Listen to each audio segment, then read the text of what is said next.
કરજો। પ્રદીપ જૈન આપણી સાથે જોડાઈ ગયા છે, જેઓ ટેક્સ કન્સલ્ટન્ટ છે। આપનું ખૂબ સ્વાગત છે પ્રદીપભાઈ।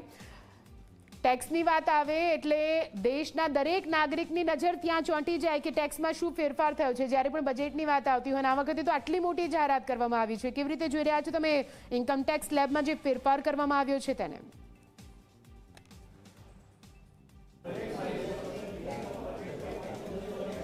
જી, તમે સાચું કીધું। આ વખતના બજેટમાં જે કંઈ આવકવેરામાં ફેરફાર કરવામાં આવ્યા છે એના કારણે બાકીની બધી વાતો એ ભૂલાઈ ગઈ હોય એવું લાગે છે। આ બજેટ એ વર્તમાન સરકારના 2047ના વિકસિત ભારતનું સપનું જે વર્તમાન વડાપ્રધાન નરેન્દ્રભાઈએ જોયું છે એની આ ધમાકેદાર શરૂઆત છે એવું મને લાગે છે। ધમાકેદાર એટલા માટે કે આવકવેરાના દરની અંદર ન્યૂ ટેક્સ રેજિમમાં ગત વર્ષ સુધી 7 લાખનો છૂટ આપવામાં આવેલી હતી। એનો અર્થ એવો થયો કે 6,99,999 સુધીની આવક ઉપર તમારે કોઈ વેરો ભરવાનો થાય નહીં અને એની ઉપર જો આવક હોય તો એના દર પ્રમાણે એની ઉપર વેરો લાગે। આ 7 લાખની મર્યાદા આ વખતના બજેટમાં એમણે કીધું કે હવેથી 12 લાખ રૂપિયા સુધી કોઈ પણ પ્રકારનો વેરો લાગશે નહીં। આ લગભગ ઓલમોસ્ટ ડબલ જેટલી રકમ એ થવા જઈ રહી છે। મને લાગે છે કે બહુ મોટું ક્રાંતિકારી પગલું છે।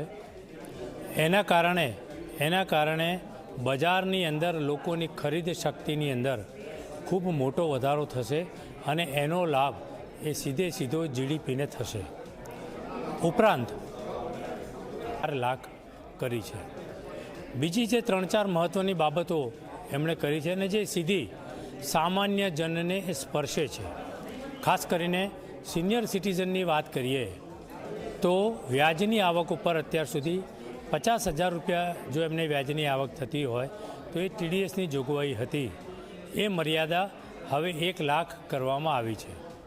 ટુરિઝમને પ્રોત્સાહન આપવા માટે અત્યાર સુધી 7 લાખનો પેકેજ એનાથી વધારે હોય તો એ ટીડીએસ કપાતો, એ હવે મર્યાદા એ 10 લાખ કરી છે।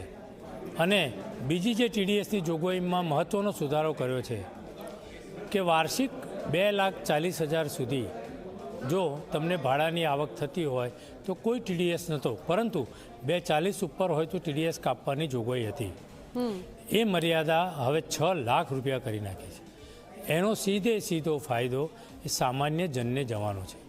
બીજી બહુ મહત્ત્વની બાબત નિર્મલાજીએ જે કરી એ આઝાદીના 75 વર્ષ પછી આવકવેરાના કાયદામાં આમૂલચૂલ પરિવર્તન થવા જઈ રહ્યું છે અને એ એમણે કીધું કે આવતા 1 અઠવાડિયાની અંદર આવકવેરા કાયદાનો નવો ડ્રાફ્ટ અમે ટેબલ ઉપર મૂકીશું।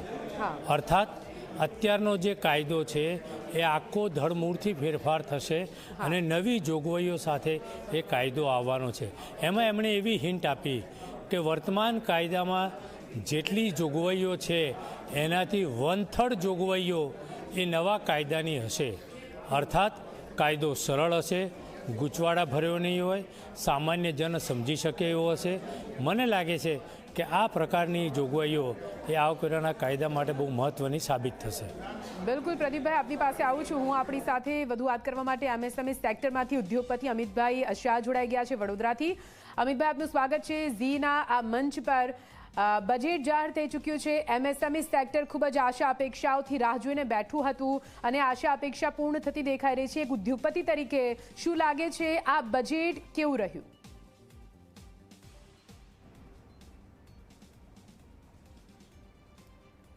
થેન્ક યુ બેન। બજેટની દ્રષ્ટિએ જો જોવામાં આવે તો ઇટ્સ અ ઇન્ક્લુઝિવ બજેટ।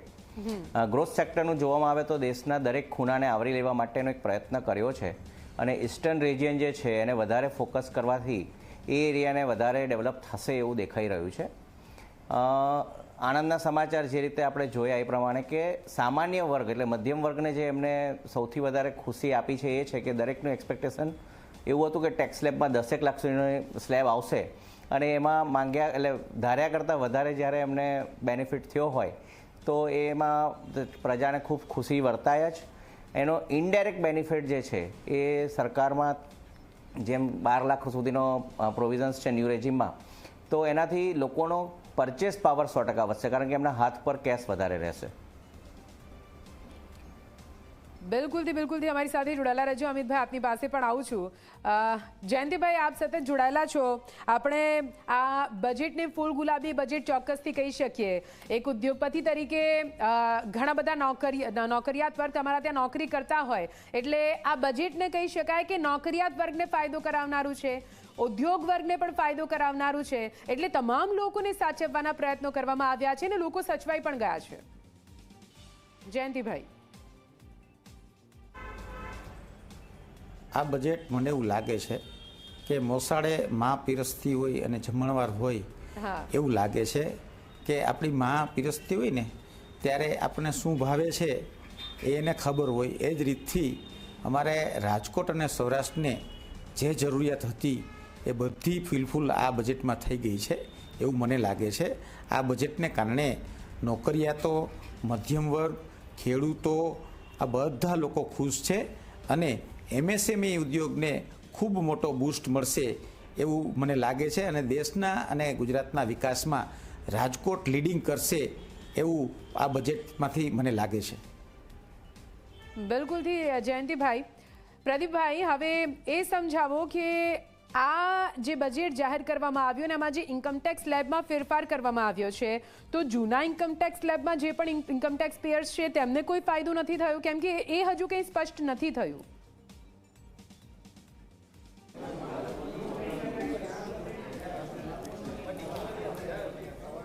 કેન્દ્ર સરકારનો હેતુ એવો છે કે હવે બધા ન્યૂ ટેક્સ રેજિમની અંદર જ એ રિટર્ન ભરતા થાય. આ અગાઉના 2 વર્ષ સુધી એ લોકોએ ચોઇસ આપી કે ઓલ્ડ રેજિમ અને ન્યૂ રેજિમ. ઓલ્ડ રેજિમમાં તમને મળતા બધા જ લાભો, ATCના લાભો હોય, મેડિક્લેમના લાભો હોય, હાઉસિંગમાં ઇન્ટરેસ્ટના લાભો હોય, એ બધા મળતા હતા. એ સ્લેબને હવે ધીરે ધીરે સરકાર એ ડિલીટ કરવા માગે છે અને નવા રેજિમની અંદર જ લોકો જાય અને સરળતાપૂર્વક જાય, કોઈ પણ જાતના બાદ વગર. તમને એક બાજુ ડિડક્શન આપીને હાયર રેટ ઓફ ટેક્સ રાખે, એને બદલે સરકારે કીધું કે તમારે જે કંઈ રોકાણો કરવા છે એ કરો. અમને તમને ટેક્સ સ્લેબની અંદર જ એવું રિડક્શન કરીને આપીએ છીએ કે તમે વધુ આવકનું રિટર્ન બતાવી શકો અને તમારું ગુજરાન તમારે ઇન્વેસ્ટમેન્ટ કરવું હોય તો કરી શકો અને ન કરવું હોય તો કરી શકો. એટલે જૂની ટેક્સ રેજિમને સરકારે કોઈપણ પ્રકારમાં એમાં છેડછાડ કર્યો નથી અને આવનારા દિવસોમાં પણ તમે આમાં જોઈ શકો છો આજે કે 24 લાખ સુધી એમણે 25% લઈ ગયા છે. ગત વર્ષે આ 25%ની મર્યાદા એ 15 લાખ સુધીની હતી, એની ઉપર 30% હતો. તો આટલો મોટો ડ્રાસ્ટિક ચેન્જ, આ જે કંઈ બેનિફિટ છે એ તમે ડિડક્શન કરીને લો કે સરકાર તમને ટેક્સની અંદર આપે છે, એ બંને વસ્તુ સરખી છે.